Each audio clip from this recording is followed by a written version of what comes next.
राधे राधे। पशुपति व्रत भगवान शिव के लिए रखा जाता है।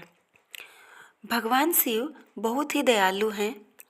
इस व्रत से आपके जीवन की सभी कठिनाइयाँ समाप्त हो जाएंगी और आपका जीवन आनंदमय हो जाएगा। यह व्रत मुख्य रूप से 5 सोमवार को किया जाता है। इस व्रत का प्रारंभ सोमवार के दिन किया जाता है। अब हम आपको बताते हैं इस व्रत में आपको क्या क्या सावधानियां रखनी चाहिए, क्या उपाय करके भगवान शिव को खुश कर सकते हैं। इस व्रत को रखने का नियम यह है कि जिस सोमवार से यह व्रत रखना है उसे एक दिन पहले ब्रह्मचर्य का पालन करें। सोमवार के दिन सूर्य उदय से पहले उठकर नित्य कर्मों के बाद यदि आपके घर के पास कोई पवित्र नदी बह रही है तो उसमें जाकर स्नान कर ले। नहाने के पानी में थोड़ा सा गंगा जल मिलाकर आप घर में भी स्नान कर सकते हैं।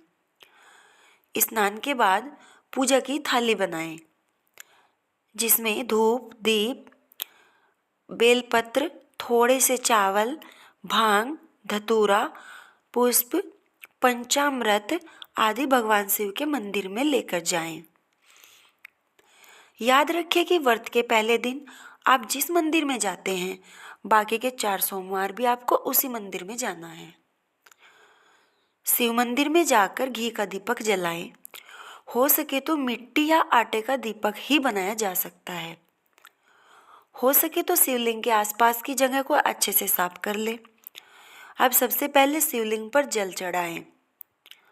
जल चढ़ाते समय मन ही मन भगवान शिव के किसी मंत्र का जाप करते रहें। उसके बाद पंचाभिषेक यानी दूध, दही, घी, शहद और अंत में फिर जल चढ़ाएं।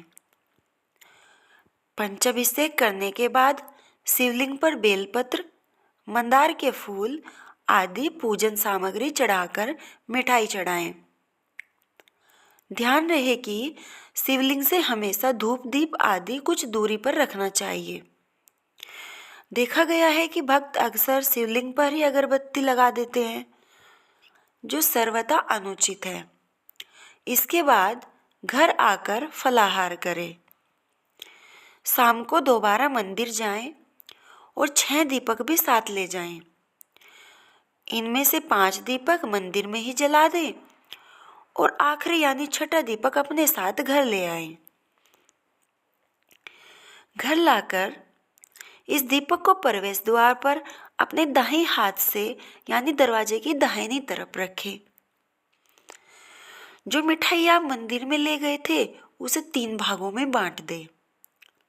जो भाग मंदिर में भोग लगाया तीसरे भाग में लाकर भगवान शिव को अर्पित कर प्रसाद के रूप में ग्रहण करें। अब आप व्रत का पारण कर सकते हैं, लेकिन ध्यान रहे कि नमक का प्रयोग न करें। यह क्रम लगातार 5 सोमवार तक करें।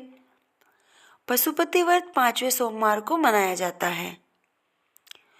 पशुपति व्रत की विधि होती क्या है यह हम आपको बताते हैं। उपवास के दौरान क्या क्या सावधानी रखें। पूजन सामग्री में शुद्धता का विशेष ध्यान रखें। शिवलिंग पर चढ़ाए जाने वाले पत्र, मंदार के फूल आदि साफ होने चाहिए।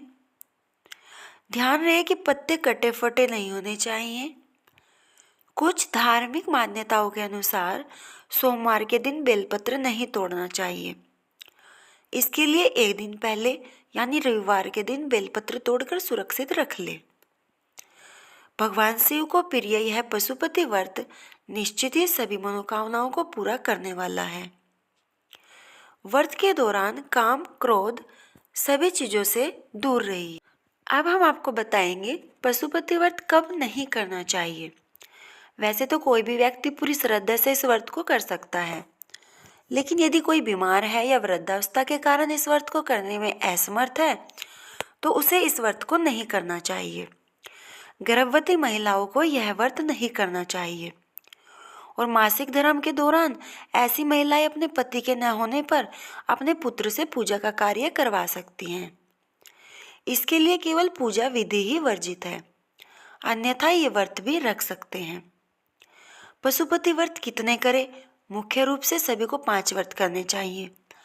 इस बात का ध्यान अवश्य रखना चाहिए, जब से आप व्रत शुरू करें उस दिन सोमवार होना आवश्यक है। उसके बाद ठीक 5 सोमवार तक आपको यह व्रत करना है।